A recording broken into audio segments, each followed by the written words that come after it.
Hello, Memphis Tiger fans, and welcome into the postgame show.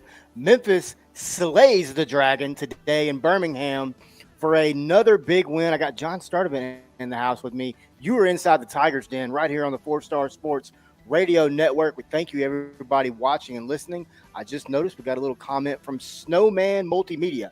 Brian Snow checking in from Indiana. Thank you, everybody watching and listening. If you want to, guys, shoot the comments over in our comment section.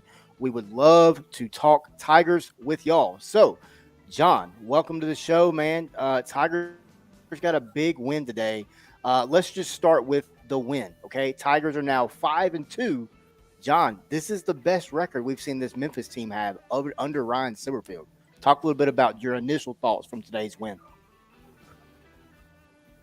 I really thought either this week or next week, to be honest with you, could be really a trap game, just because one, we're going on the road for both games. I kind of call it like a too tough road kind of atmosphere, because you really don't know what kind of atmosphere you're going to be getting in UAB. First of all, with Alabama hosting Tennessee and Auburn hosting Ole Miss this weekend, and then another thing is an early kickoff at 11 a.m. for one thing as well. And then next week, you got Seth Hennigan going back to his hometown in Denton. So I really thought this game or next week would have been a trap game for the Tigers, just because they're both on the road. But I'll take a win in a heartbeat, especially the way that we came out. Like, opening game of the kickoff, they go down and get in our field position. And the next thing you know, they score in 52 seconds. So I'll take that win in a heartbeat. Yeah, no doubt, man. Tigers got a big win today, 45-21, as we said. John, you brought up a good point. The crowd today, 20,609 fans there at Progressive Field there in No one. Birmingham. I'll be honest with you. I think there was more Memphis fans there than there was UAB fans. Based on what I saw on the television, there wasn't 20,000 fans there.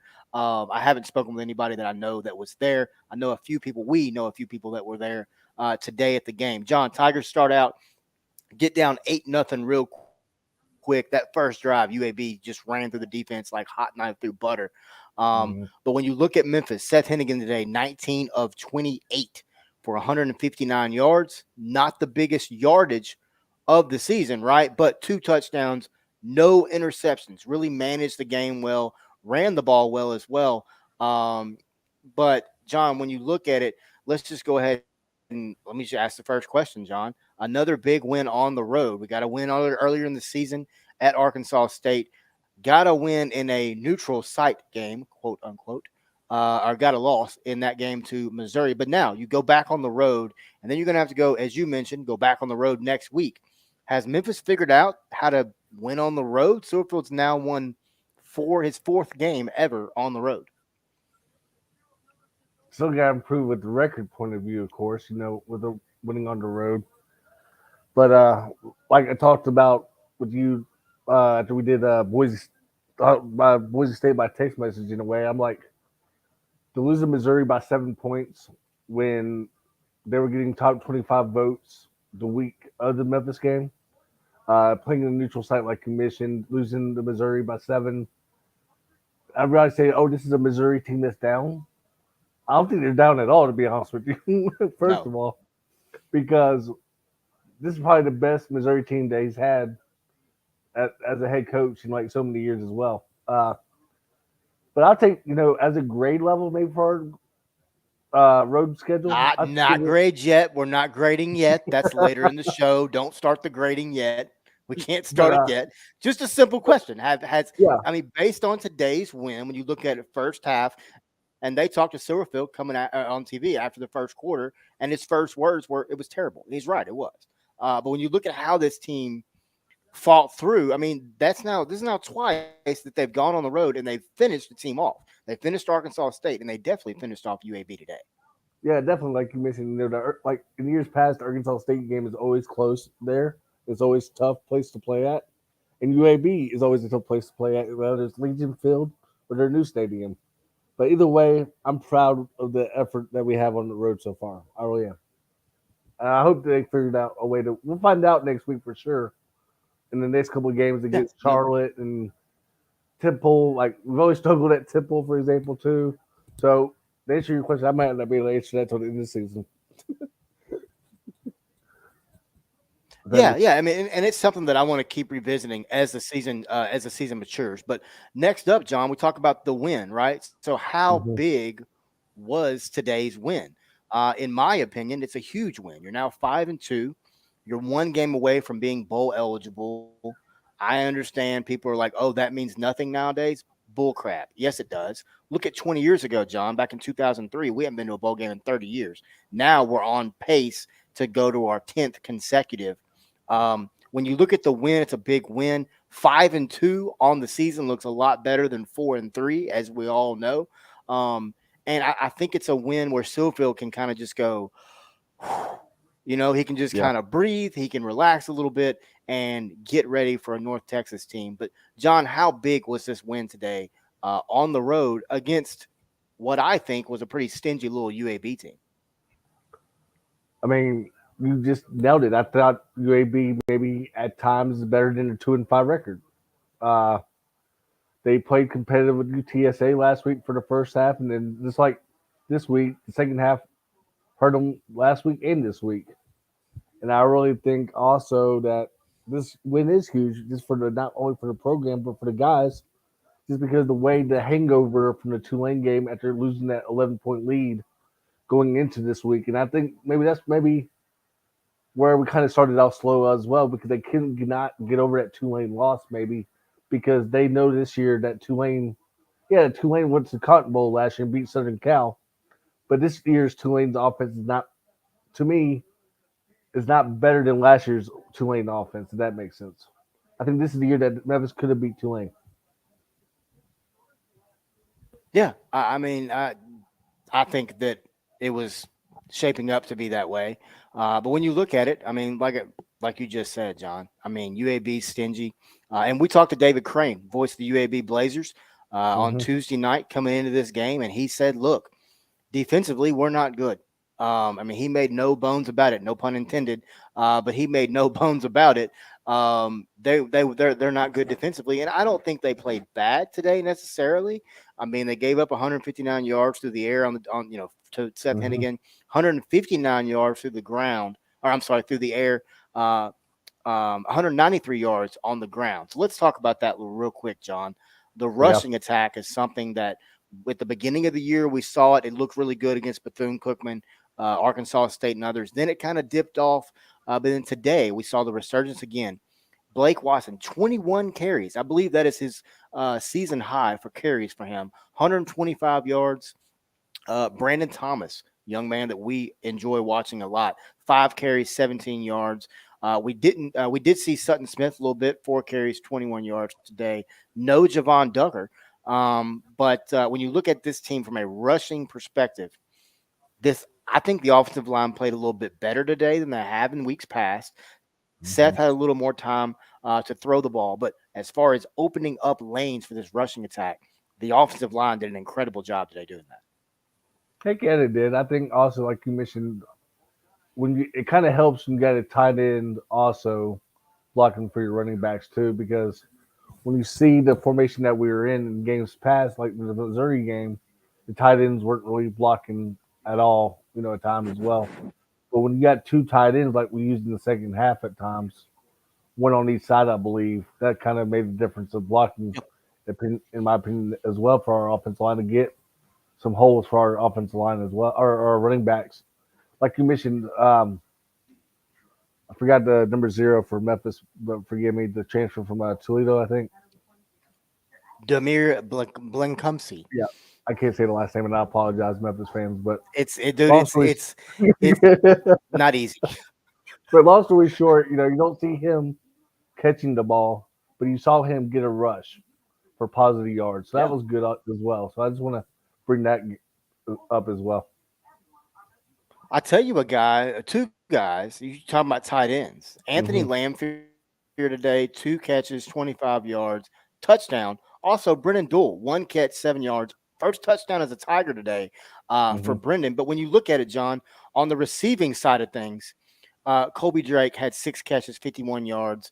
Rock Right. Taylor, 4 catches, 49 yards. Blake Watson had 3 catches out of the backfield, 15 yards. Anthony Lampier, like I said, 2 catches, 25 yards for a touchdown, long of 21. Catch percentage was 100% today for him. Joe Mm-hmm. Skates, 2 targets, 6 yards, but only 67%. Sorry, 3 targets, 2 catches. So Joe dropped the ball today. Also, Kobe Drake dropped the ball today, and Rock Taylor, 9 targets, only 4 catches today for 49 yards. I'd like to see Rock get a little more involved than he was today.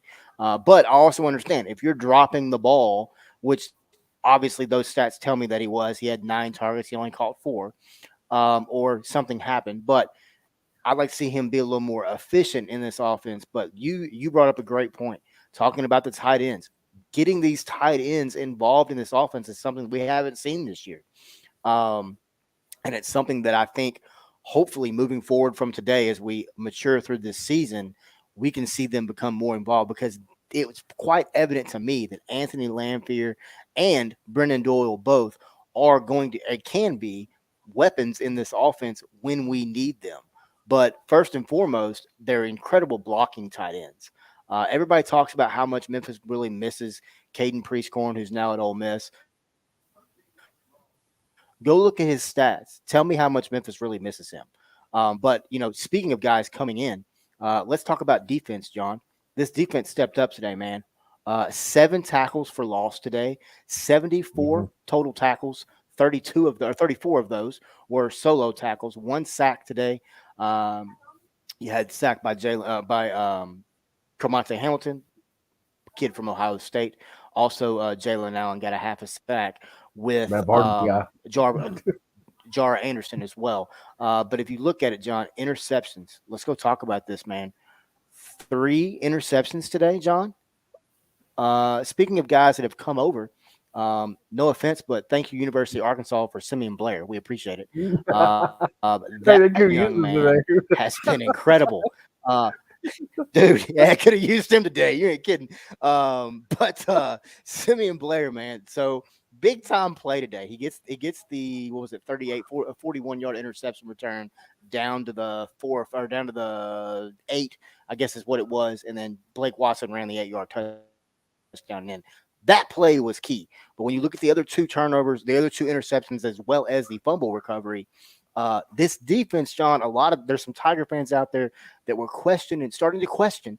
Of course, they all question, especially on Facebook. But they were And starting to Twitter. question some of and that too. They were starting to question some of the play calls by Matt Barnes, defensive coordinator from Ohio State, in his second season.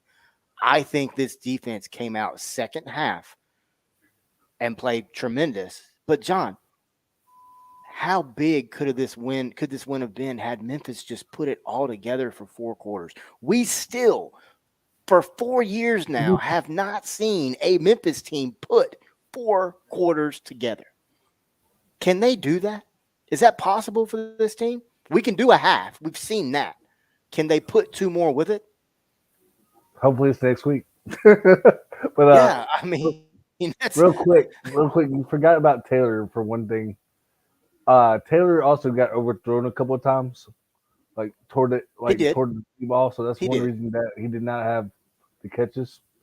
But yeah, the deep balls were kind of overthrown at times too. At least 2 or 3 of them were at least.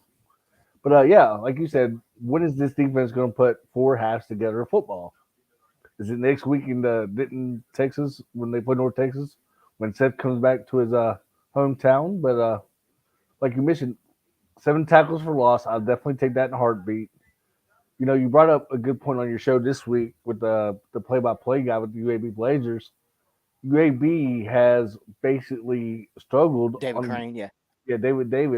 We have struggled. UAB has struggled getting off the field on third down regarding our offense. First of all, you know, UAB was averaging 50% on third downs where they could not get off the field. And David Crane brought up that point where that kind of worries him going into this game. As it showed today, the Tigers were like uh, 9 and 12. It looked I like, think or at Memphis one was time, 9 of 15 today on yeah, third nine of down. They 15 for were the game. 3 of 12. That's big. So That's yeah, big. our You hold a defense team 3 and 12. That's right, that's big. yeah, our defense 3 for 12 on third downs. like we talked about before coming on here, we substituted a little bit more in the second half too, because you actually got to see Cameron Miller out there. You got to see some similar players that you're not used to seeing on the second, like when they on the depth chart. When you see two players that with the or beside it, that means they're either going to be first string or second string. They're really not sure on who's going to be the first string. So it's good to see other players like on the second string, technically on the roster on the depth chart because they're second listed.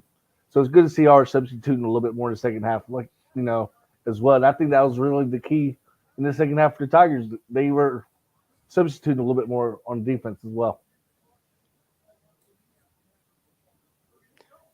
They were, and I mean, as the caption says, the defense creates four takeaways today. Malik Feaster had a feast. Great play by the young man on a little just ball that hit the guy in the chest, went straight up in the air. Malik makes the play, gets the pick six. John, let's talk about something real quick. Mm-hmm. There's a lot of people that are not real happy with the recruiting that Ryan Silverfield has done, but when you look at this season in particular, and when you look at it really, let's actually go back 2 seasons. So if Mm-hmm. you look at how he has utilized the transfer portal, last year he brought in a bunch of guys. 2 years ago he brought in a bunch of guys. We didn't really see a lot last year, right, from those guys. You're Mm-hmm. seeing more this year. Malik Feaster, Kamate Hamilton, Simeon Blair, Blake Watson, Javon Ducker, Blacumsey, Toski Dove.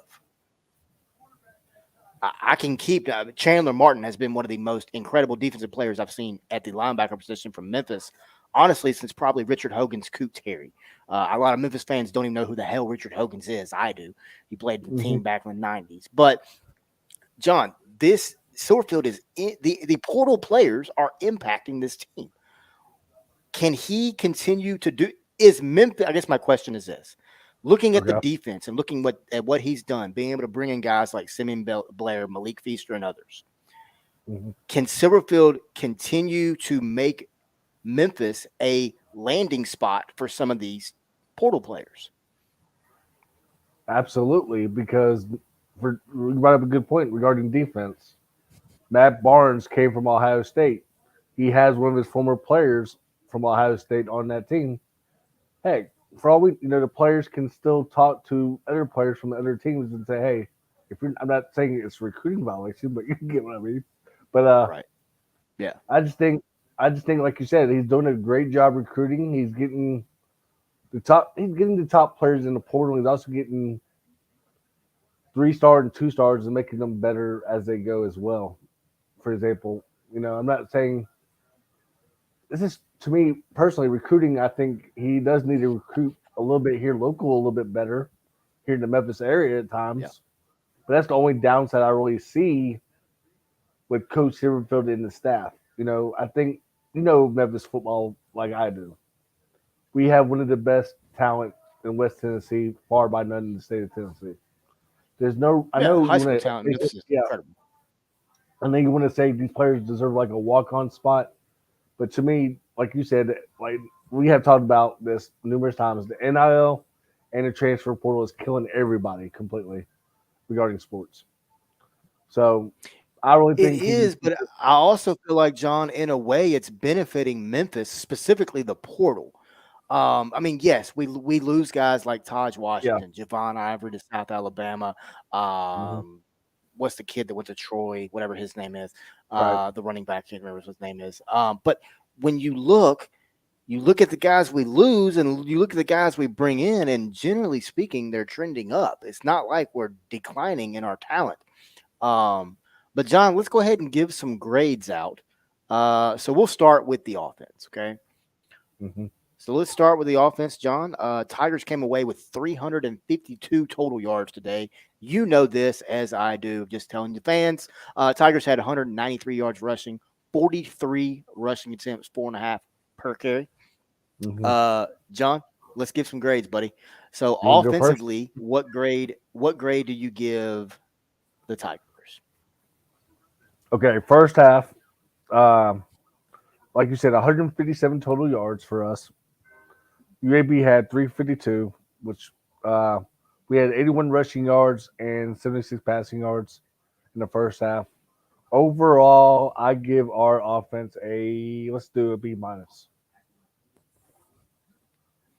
just because one Yeah, UAB, I agree. I mean, yeah, but just one because UAB technically had better field position than us at times. We couldn't at times. To me, I thought Seth was running the ball a little bit way too much in the first half. I know maybe nobody was really open at times, but whenever he runs at times, he always worries me. That type of stuff. So I give yeah, our I mean, B minus. he he does when he runs, but lately, since that Boise game, there's a Mm-hmm. renewed confidence in his legs. I don't know what it is, but that Boise game, he ran the ball. Today, he ran the ball well too.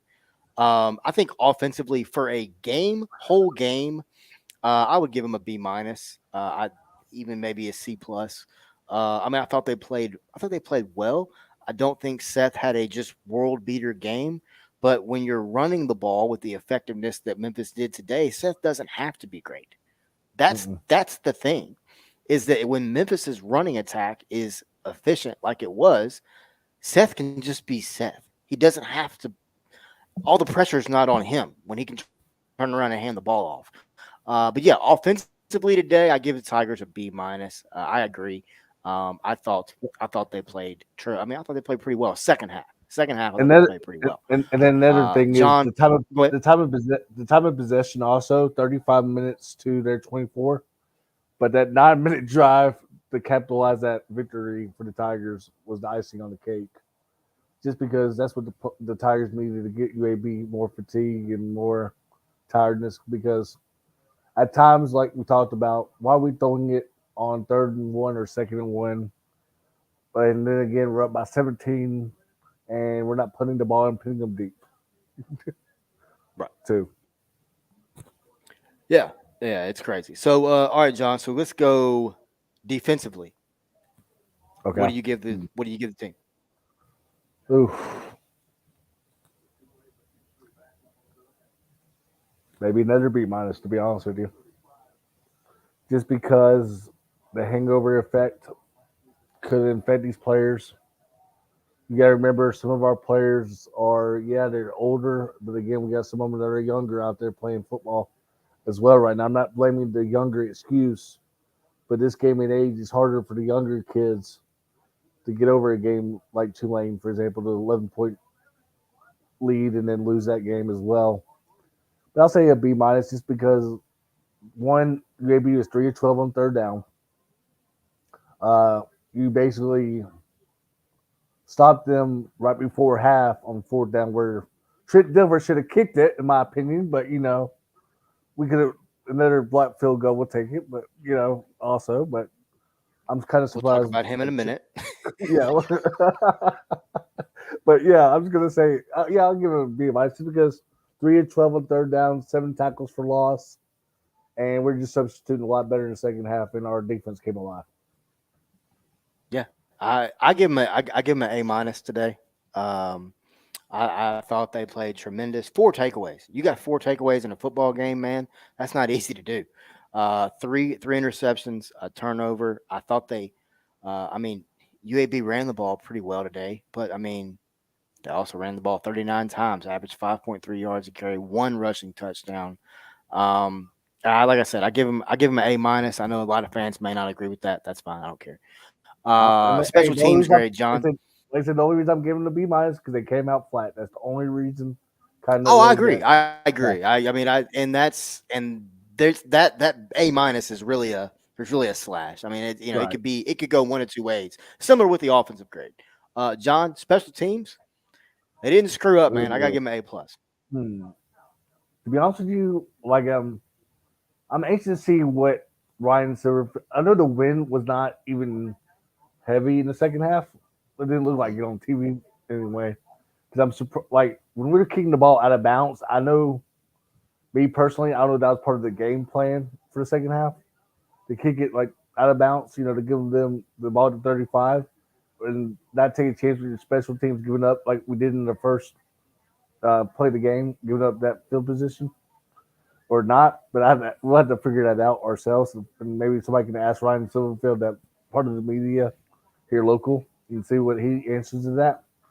But yeah, like you said, I'll give them an A just because one, I'm not really sure on it. That was part of the game plan for the second half to kick it out of bounds or not. Um, made a field goal, 3 point field goal, so that was good. We got one of our kickers back. Like you mentioned, the Arkansas transfer punter pinned them deep that time. For that punt when we were up Reed by like Bauer. 10, I believe. Yeah, when we were up by 10. Yeah. So definitely, yeah, I'll give them an A as well, just because like I just mentioned everything that I just mentioned. Yeah. All right, John. Team grade. Time for a team grade. Overall team grade for today, I give Memphis a C minus. Mm. I mean, and that's for entire game. And I know fans are gonna be like, well, you gave him a B, you gave him a B, and you gave him an A. How do you give him a C for the overall team grade? Look, I'm not a teacher. That's my wife. That's what she does. But when Three, I you need look help. at it, man, yeah, he ain't kidding. So when you look at it, I mean, the only reason I give him okay, I'll give him a B minus. All right, I'll give him a B minus. I thought the team performance was good. Second half, I mean, we fought back first half. We're down 8-0, fought back, but to come out, John, and outscore them, well, we scored 24 unanswered. I mean, that's Hmm. 2-3 games in a row where we've gotten that unanswered thing. That's becoming a little bit of a theme with this football team. But 5-2, man, 5-2. That's something that no Ryan Silverfield team can say in his 4 years. That 7 games in, this team is 5-2. And John, we've talked about it. Looking at the schedule, and we're going to talk about it in just a minute after we give this final grade. But looking Hmm. at the schedule, this is lining up to be something that has the potential to be special. Yeah, overall grade B minus too. Just because we came out flat, like I mentioned numerous times already. There's really no, to me, there's really no excuse. But again, I think that was probably because of the hangover effect. Uh, Plus, 11 a.m. kick. We always struggle on 11 a.m. kickoffs. That too. But yeah, overall B minus because it was a good, huge win that we needed to go in the next road game against North Texas. Yeah, big time, big time. All right, John. So let's talk about something real quick, man. So the UAB head coach is named Trent Dilfer. We obviously know who he is. He coached at, I believe it was Lipscomb Academy there in Mm-hmm. Tennessee. Was quite successful there. Well, at AAC Media Days at the beginning of the year, we have some guys that we know that were there, and they specifically asked him about Memphis, and he said, "quote I want to kick their ass." Well, guess what, Coach? You didn't do that today. You lost 45-21. You are now, I think they are now 2-6 on the season. Is that correct, John? 2-4, two and Yeah, they five. What are are they? Two and five, 26. 2-6. Um, but I will say this, John. Mm-hmm. I think if you look and we can run this tape back 3 years down the road, and I don't think UAB is like this. I think this No. team's better. I think if you give Trent Dilfer time and his staff, who is also pretty much first year college football coaches too, Yeah. I think this program is going to be okay. But I will say this: I like Trent Dilfer's fiery attitude. He does say some things, and we're going to talk about one of them here in just a minute. They're kind of off the wall, that are kind of controversial, I guess. But controversy sells cash, or creates cash. I get it. But I will say this: I'm glad to have UAB back in the conference, as David Crane and I talked about on Tuesday. And it was nice to see Memphis go down into a game that, John, you talked about it, could have easily been a trap game and not let it be one. To get a 45-21 win, come back home with that 45-pound rack of ribs that's just bronze and beautiful. 90 And it pounds. gets and is it 90, whatever it is. That's what he said. It's heavy, whatever it is, 47, 90, it's 50-pound difference, whatever. I was glad to see Memphis finish a team off again. It's something that has not been a word used a lot when it comes to this Ryan Silverfield team. I wish we had audio of that Trent Duffer where he said he would kick our, you know what. I can First of probably get all, it. for our listeners that haven't heard it before. Right. But I do just want to say, like you mentioned, Trent Dilfer. I hope UAB fan base goes out and supports the UAB players like they did in years past.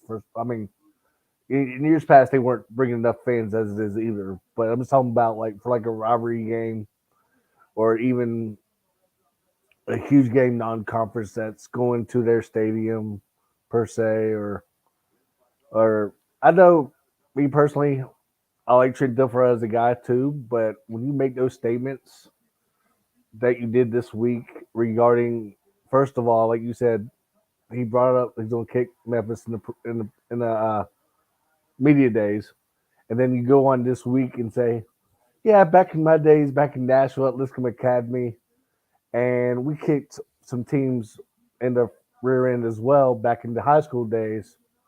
For one thing, Trent Dilfer, I hate to say this to you, I know how high school coaches don't like you here in Memphis just because of what you did in Nashville. For example, you were getting kids from all over the country for one thing to play with you because you were an NFL pedigree from the Tampa Bay Buccaneers days, and everything like that. So don't get me started where you had 80 football players at one time on your roster compared to like to a team when you played at Ross Christian West. You had what, 25 players? No, So he was playing. No, we had 14. I'm just We had throwing it out there. 14. I'm That's giving what we you, had. I'm giving you an estimate, but And they still do, I think. but for example, you have 80 football players on your football team at Lipscomb Academy, anywhere from 60 to 80 players, because you had your freshman, JV, and varsity all on the roster, and you're going to these Yeah. games against like St. George's and all of them, where St. George's probably got what 30 to 40 football players. So you double. You remember those days when me and you were in school when Fade Academy had like Oh, yeah. 25 to 30 players, and USJ would have like 60 to 70. That's what it Yeah. kind of Been reminded there. me of when he was at Lipscomb Academy. So don't get Yeah. me started. But Don't get yeah. But you know what's funny, John, is that now that he's a college coach, he's understanding that statements such as that don't matter once the ball's kicked off. You know what I'm saying? No, Like, I mean, him saying he wanted to beat Memphis's ass preseason. Here's your chance today, coach. It was laid out on the table. Your cocky ass went for two the first two times you scored. he I don't trust thought you his didn't have a kicker. kicker. He I didn't thought he trust didn't what? have one. He I didn't trust honestly was him. thinking, well, this guy ain't got a kicker. I mean, come He on didn't now. trust him. If I was Ryan Silverfield and that sucker went for two on me twice, if I was Matt Barnes, I'd be getting down there and I'd be pissed because that's a lack Yeah, of respect, John. It's a lack right. of respect for your opponent. In my Because opinion, you're two right, and because five and you're going to go for two twice. But now I'll be honest with you, the first 2 point conversion play, I I don't know what the Memphis defense was doing on that. no, It was weird. There was guys over here, a couple guys over here. I get it. It's an odd formation. I was expecting them to come together, kick the field goal. They never did. But the second time, you're just being a cocky ass to go for two twice. Come on, man. I mean, I was he- really glad to see Memphis finish them yeah, off. And I would be more interested to hear what Trent had to say post game, almost more than I would Silverfield. right. Because he wanted to make a statement against Memphis because he hate. I think he. I'm not saying he has nothing against the city, but you really never know. Yeah. Yeah. But I just think, me personally, I Very just true. hope like you, if Chin never gets like he's supposed to the 3 year treatment. I know I hate to bring this up, Wes, but the Larry Porter era, but Larry Porter did not even get Shit. 3 years now. So, but I also think No, but he the also 3 didn't deserve it. I mean, right. I don't think Trent Dilfer is going to be anything close to No, Larry Porter. I think UAB wins more games this year. I haven't looked at their schedule to see who they yeah. play Hey, or anything like I'll that, look at but their schedule I real quick. think Just they give me win a more second. games this year. We get their schedule. Hang on a Sure. second. I mean, I honestly do. I think when you look at their running attack today, I thought it was pretty strong against a Memphis team that generally, well, until recently, has been defending the run anyway. Um, but also, John, let me ask you this, man. I'm just so So I've seen a lot of Memphis fans that are pushing to see more Tevin Carter. Okay. Mm. I understand why. I get it. But to say that Seth Hennigan is not performing well as the reasoning behind it, I don't agree with. What's your thoughts on that? Dang, you put me on the spot. And dude, I just saw a Twitter post and it made me think about it. Sorry. Oh, okay. Because there's even Uh, some media members in Memphis that are pushing for Tevin Carter to be the oh, I know. quarterback. And I don't understand how you can do that. I think at this time, Seth is our guy just because he's a 3-year starter. Uh, I think you do maybe need to put Tevin Carter, He's maybe, 20 years old, too. He's young. yeah. I do think Tevin Carter does need to be out there at times, maybe as like a second and one type quarterback, like UAB did today, throwing 3 quarterbacks out there. You know, I do think the change, like, to confuse the Well, opposing that's because their defense. starter was out. But yeah, Right. yeah. I mean, so I think so Tevin so Carter what you're deserves saying to is have special packages currently for him, bring him in those type of situations. maybe like a second and one or third and one where he can just be under center and run the ball.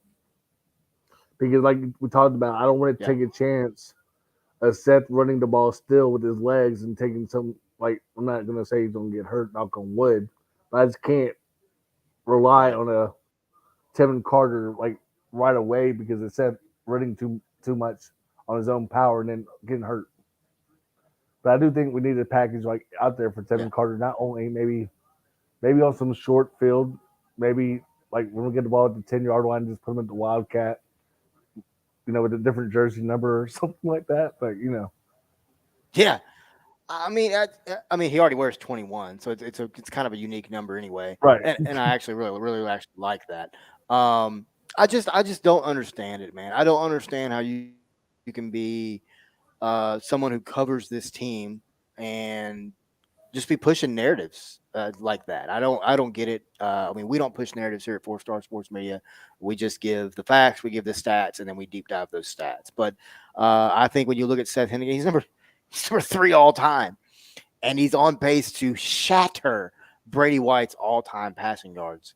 And we have certain people in Memphis that want him not to be the quarterback. It right. just doesn't make any sense. It just doesn't make Yeah, I any just went sense. I just But went like maybe like I mean I went special packages like on short distance basically for Tevin. I can see him running the ball in the little second. little little read Yeah, option packages, things like right. that. Yeah, I agree. Or even I or agree. even fake the option to the running back and he just can keep it for like 80 yards. That'd be nice too.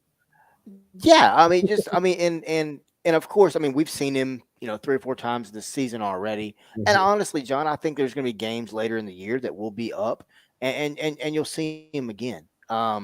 Because you want to have just that little bit of reps, and Confidence. it's not like he's not getting reps in practice. It's not, yeah, it's confidence. It's all it is. It's confidence. But I just don't understand how actual media people can push narratives like that. It just doesn't make any sense. But No, and it's nothing against Tevin. I no. don't want anybody to think it is. I love Tevin Carter. I've had serious conversations with that man. We've interviewed him.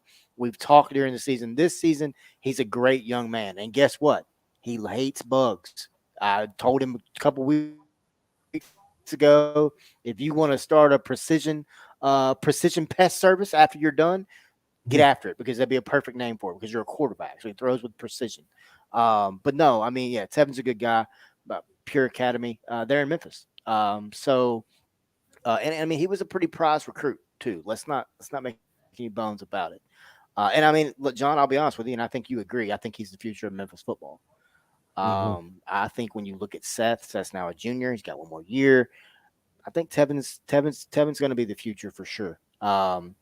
I just hope Memphis can hold on to him. But Memphis Right. with a big 45-21 win, the battle of the bones is coming back home, where a place that knows all about ribs, and that's Memphis, Tennessee. I was So, gonna say but also John, Trent Dilfer. man, I want to say this go ahead. also. Let Trent Dilfer enjoy that nasty barbecue down there. all Yeah, the, all, yeah, hey, it's different down there, man. all they're popular for is Jim and Nick's because that's where they were based out of. But Yeah, again, you were yeah, and that talking place about is not all UAB. that great. You're talking about You're talking about UAB's schedule real quick. They got Florida Yeah, Atlantic. They got a bye week first of all next week. So a It's a rest, huge bye week. I mean, it's a huge bye that's what week for David them. Yeah. Crane was saying is that they were so ready to get past this Memphis game to get to the bye week because Well, they played 8 straight weeks and that's hard. yeah. Look at the non-conference schedule. North Carolina AT&T. Yeah, who cares about that one? Georgia Southern at Georgia Southern. We know Georgia Southern has always been a good team non-conference lately. Louisiana, Yeah, the Raging Cajuns. You know they're still when you travel to at Georgia, like David brought up. Come yeah, on now. And then you play at Tulane, home for South Florida, at UTSA, then home for us. You know, then your bye week, and then you play Florida Atlantic. You got Tom Herman versus Trent Dilfer. That'd be an interesting matchup. that's gonna be a Uh, fun one to watch, man. Especially with the coaches' language at each other, back and forth, maybe. Yeah, uh, yeah, and I noticed today Trent Dilfer had some very colorful words for somebody on the field today. yeah, and then hey, they can be at Navy the second week. I know it's triple option, same as Navy, but the way that Navy struggled offensively this year, I think UAB can probably win that game. They got Temple at home. They can win that one. The way that Temple It's very put winnable. Yeah, a zero spot on the schedule, or last night against SMU for crying out loud, they can beat yeah, Temple. they got waxed. Yeah. And then they got at North Texas, so I can see them winning two more games at least. If you win four Yeah, I games, could easily yeah, see UAB getting 4 wins out of Trent Dilfer's first season. And I think if you're a Blazer fan, and I love the moniker of fire breathers only, it's very unique. But yeah, big shout out to Trent Dilfer and the UAB Blazers today. They fought hard, but the Tigers fought a little bit harder. Got a 45-21 win down in UAB. So now, John, let's move forward to what's next, and we'll talk about it coming up Tuesday night on the point, or on the I'm sorry, on the Tigers Den podcast. But up next, John, got a big road game heading down to Denton, Texas. A team that Tigers are familiar with, a team that Tigers waxed last year at home, mm-hmm. and that's the North Texas Mean Green. Right now, North Texas is taking on Tulane. I'm not sure exactly the score of that game. I know Tulane I was guess up go for it. early. But when you look at North Texas, John, Hennigan going back to Denton, going back home, probably going to be a lot of fanfare there. But I think the Tigers can Mm-hmm. get another big win, and they're 6th of the season. Tiger fans, all those haters out there that said, bowl games don't matter. Well, they do. They're getting ready to go their 10th straight. Um, and I mean, John, when you look around the landscape of college football, there's not a lot of teams that have been to 10 straight bowl games. No, absolutely not. Like, by the way, speaking of the score right now, it's 14 to nothing Tulane, 24 seconds to go in a half. So it'll probably be 14 to nothing Okay. at Okay. halftime, Tulane. So credit to Tulane. Okay. Just, I know their offense hasn't really showed it so far, but to hold the Tulane, the 14 points, and maybe on an on-campus stadium, which is on ESPN2 right now, that followed our game. So if anybody wants to watch North Texas play Tulane right now, it's on ESPN2. But like you mentioned, Seth, going back to another barbecue place that people might want to talk about on social media this week because they're going to be talking Yeah, it is. because Texas brisket, I'm not going to lie, is pretty darn good because I have learned from experience where my brother used to live down in Denton. And that campus, you know what it reminds me of? What school? There's two schools of mine. Yeah, I mean it's it's I mean I really From stadium point of view, what does it think remind you of? when you You look at haven't seen the Memphis stadium. Yeah. and I mean right now they're 5-2. You What's that? North Texas? Yeah, what does that stadium remind you of at North Texas? I know you probably haven't seen the stadium, but could it remind you of like what kind of stadium that we have been to in years past and this year? I mean, it looking at it, it kind of reminded me of Arkansas State. If I saw it There you correctly, it kind of has that go. Okay. feel to it. And I mean, when you look at Memphis, I think they played pretty well at Arkansas State the last couple times they've been there.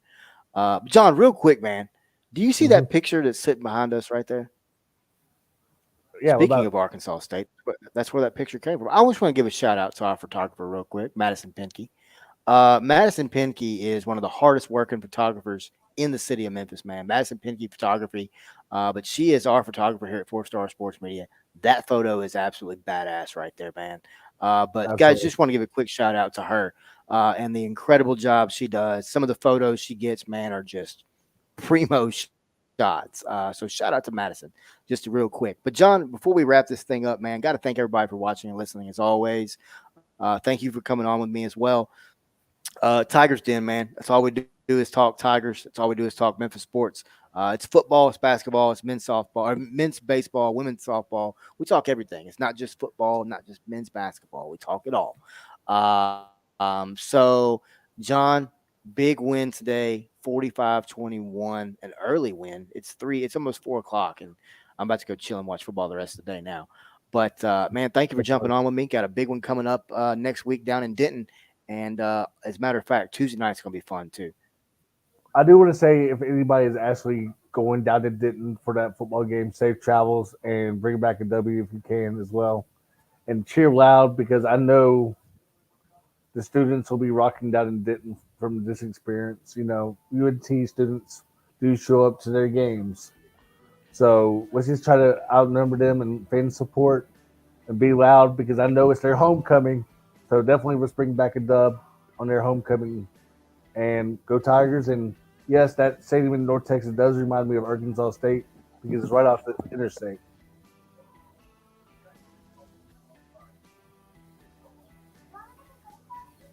Yeah, man, it's gonna be a good one next Saturday night. But for Wes Pruitt, John Sturdivant, and all of us here at Four Star Sports Media and the Tigers Den, we thank you for watching and listening. And as always, go Tigers.